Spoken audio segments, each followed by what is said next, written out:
1 Samuel 18.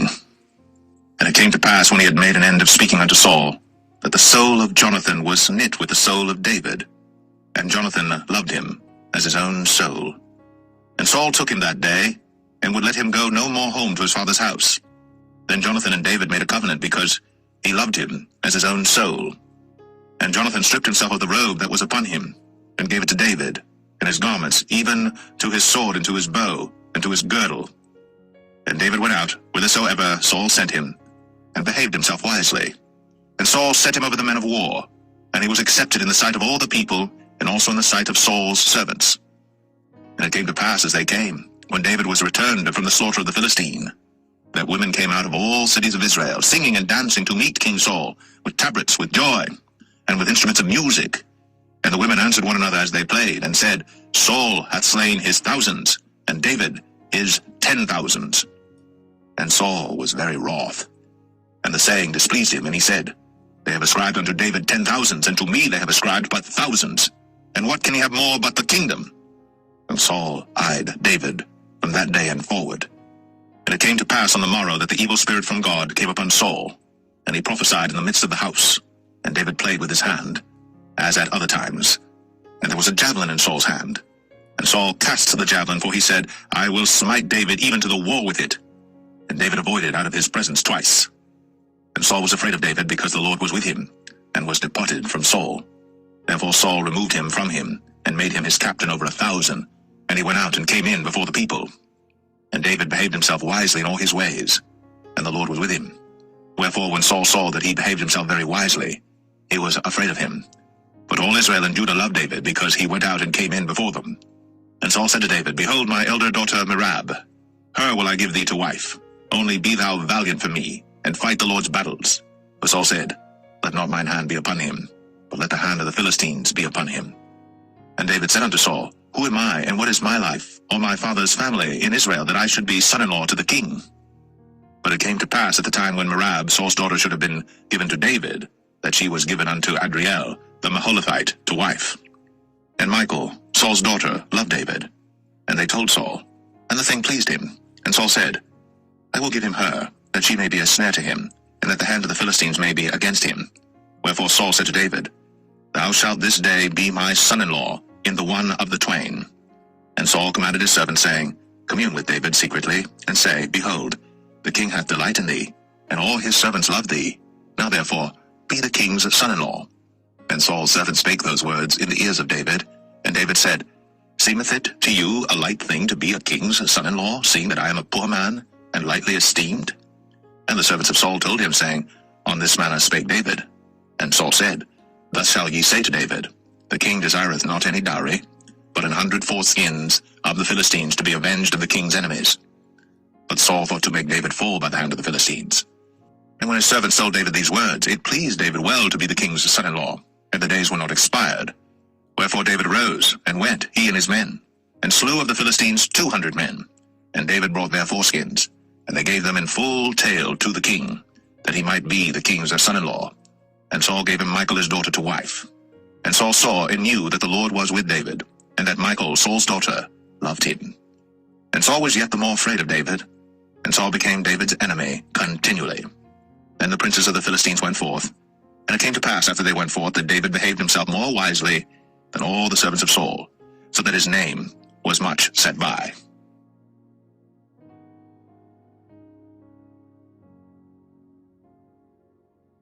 1 Samuel 19. And Saul spake to Jonathan his son, and to all his servants, that they should kill David. But Jonathan, Saul's son, delighted much in David. And Jonathan told David, saying, Saul my father seeketh to kill thee. Now therefore I pray thee, take heed to thyself until the morning, and abide in a secret place, and hide thyself. And I will go out and stand beside my father in the field where thou art, and I will commune with my father of thee, and what I see, that I will tell thee. And Jonathan spake good of David unto Saul his father, and said unto him, Let not the king sin against his servant, against David, because he hath not sinned against thee, and because his works have been to thee word very good. For he did put his life in his hand, and slew the Philistine. And the Lord wrought a great salvation for all Israel. Thou sawest it, and didst rejoice. Wherefore then wilt thou sin against innocent blood, to slay David without a cause? And Saul hearkened unto the voice of Jonathan. And Saul sware, As the Lord liveth, he shall not be slain. And Jonathan called David, And Jonathan showed him all those things. And Jonathan brought David to Saul, and he was in his presence, as in times past. And there was war again, and David went out and fought with the Philistines, and slew them with a great slaughter, and they fled from him. And the evil spirit from the Lord was upon Saul, as he sat in his house with his javelin in his hand. And David played with his hand. And Saul sought to smite David even to the wall with the javelin, but he slipped away out of Saul's presence. And he smote the javelin to the wall, and David fled, and escaped that night. Saul also sent messengers unto David's house to watch him and to slay him in the morning. And Michal, David's wife, told him, saying, If thou save not thy life tonight, tomorrow thou shalt be slain. So Michal let David down through a window, and he went and fled, and escaped. And Michal took an image, and laid it in the bed, and put a pillow of goat's hair for his bolster, and covered it with a cloth. And when Saul sent messengers to take David, she said, He is sick. And Saul sent the messengers again to see David, saying, Bring him up to me in the bed, that I may slay him. And when the messengers were come in, behold, there was an image in the bed, with a pillow of goat's hair for his bolster. And Saul said unto Michal, Why hast thou deceived me so, and sent away mine enemy, that he is escaped? And Michal answered Saul, He said unto me, Let me go, why should I kill thee? So David fled, and escaped, and came to Samuel to Ramah, and told him all that Saul had done to him. And he and Samuel went, and dwelt in Naueth. It was told Saul, saying, Behold, David is at Naueth in Ramah. And Saul sent messengers to take David. And when they saw the company of the prophets prophesying, and Samuel standing as appointed over them, the Spirit of God was upon the messengers of Saul, and they also prophesied. And when it was told Saul, he sent other messengers, and they prophesied likewise. And Saul sent messengers again the third time, and they prophesied also. Then went he also to Ramah, and came to a great well that is in Sechu. And he asked and said, Where are Samuel and David? And one said, Behold, they be at Naueth in Ramah. And he went thither to Naueth in Ramah. And the Spirit of God was upon him also. And he went on, and prophesied, until he came to Naueth in Ramah. And he stripped off his clothes also, and prophesied before Samuel in like manner, and lay down naked all that day, and all that night. Wherefore they say, Is Saul also among the prophets?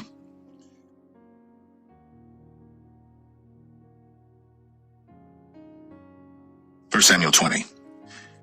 And David fled from Naueth in Ramah, and came and said before Jonathan, What have I done? What is mine iniquity? And what is my sin before thy father, that he seeketh my life? And he said unto him, God forbid, thou shalt not die. Behold, my father will do nothing either great or small, but that he will show it me. And why should my father hide this thing from me? It is not so. And David sware moreover, and said, Thy father certainly knoweth that I have found grace in thine eyes. And he saith, Let not Jonathan know this, lest he be grieved. But truly as the Lord liveth, and as thy soul liveth, there is but a step between me and death. Then said Jonathan unto David, Whatsoever thy soul desireth, I will even do it for thee. And David said unto Jonathan, Behold, tomorrow is the new moon, and I should not fail to sit with the king at meat, but let me go, that I may hide myself in the field unto the third day at even. If thy father at all miss me, then say, David earnestly asked leave of me that he might run to Bethlehem his city, for there is a yearly sacrifice there for all the family. If he say thus, it is well, thy servant shall have peace. But if he be very wroth, then be sure that evil is determined by him. Therefore thou shalt deal kindly with thy servant, for thou hast brought thy servant into a covenant of the Lord with thee. Notwithstanding, if there be in me iniquity, slay me thyself. For why shouldest thou bring me to thy father? And Jonathan said, Far be it from thee, for if I knew certainly that evil were determined by my father to come upon thee, then would not I tell it thee? Then said David to Jonathan, Who shall tell me? Or what if thy father answer thee roughly? And Jonathan said unto David, Come, and let us go out into the field. And they went out, both of them, into the field.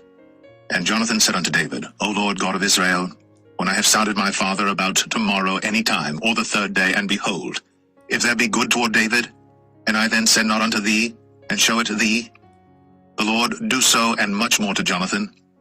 But if it please my father to do thee evil, then I will show it thee, and send thee away, that thou mayest go in peace, and the Lord be with thee, as he hath been with my father. And thou shalt not only while yet I live show me the kindness of the Lord, that I die not, but also thou shalt not cut off thy kindness from my house forever. No, not when the Lord hath cut off the enemies of David every one from the face of the earth. So Jonathan made a covenant with the house of David, saying, Let the Lord even require it at the hand of David's enemies. And Jonathan caused David to swear again, because he loved him, for he loved him as he loved his own soul. Then Jonathan said to David, Tomorrow is the new moon, and thou shalt be missed, because because thy seat will be empty. And when thou hast stayed 3 days, then thou shalt go down quickly, and come to the place where thou didst hide thyself when the business was in hand, and shalt remain by the stone Ezel. And I will shoot 3 arrows on the side thereof, as though I shot at a mark. And behold, I will send a lad, saying, Go, find out the arrows. If I expressly say unto the lad, Behold, the arrows are on this side of thee, take them, then come thou. For there is peace to thee, and no hurt, as the Lord liveth. But if I say thus unto the young man, Behold, the arrows are beyond thee, go thy way, for the Lord hath sent thee away. And as touching the matter which thou and I have spoken of, behold, the Lord be between thee and me forever. So David hid himself in the field. And when the new moon was come, the king sat him down to eat meat. And the king sat upon his seat as at other times, even upon a seat by the wall. And Jonathan arose, and Abner sat by Saul's side, and David's place was empty. Nevertheless Saul spake not anything that day, for he thought, Something hath befallen him. He is not clean. Surely he is not clean. And it came to pass on the morrow, which was the 2nd day of the month, that David's place was empty. And Saul said unto Jonathan his son, Wherefore cometh not the son of Jesse to meat, neither yesterday, nor today? And Jonathan answered Saul, David earnestly asked leave of me to go to Bethlehem. And he said, Let me go, I pray thee. For our family hath a sacrifice in the city, and my brother, he hath commanded me to be there. And now, if I have found favor in thine eyes, let me get away, I pray thee, and see my brethren. Therefore he cometh not unto the king's table. Then Saul's anger was kindled against Jonathan.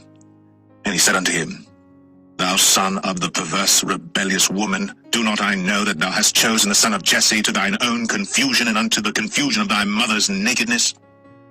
For as long as the son of Jesse liveth upon the ground, thou shalt not be established, nor thy kingdom. Wherefore, now send and fetch him unto me, for he shall surely die. And Jonathan answered Saul his father, and said unto him, Wherefore shall he be slain? What hath he done?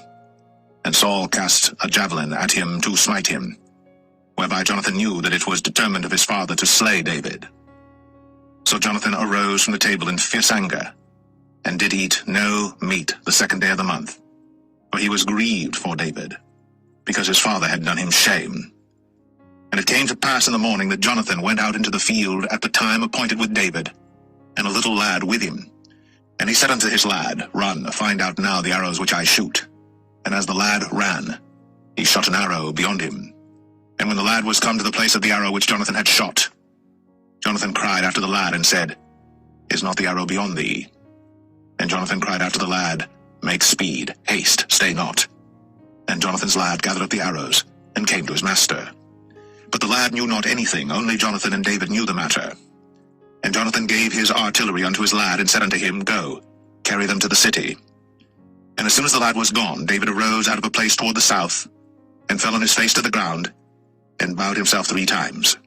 And they kissed one another, and wept one with another, until David exceeded.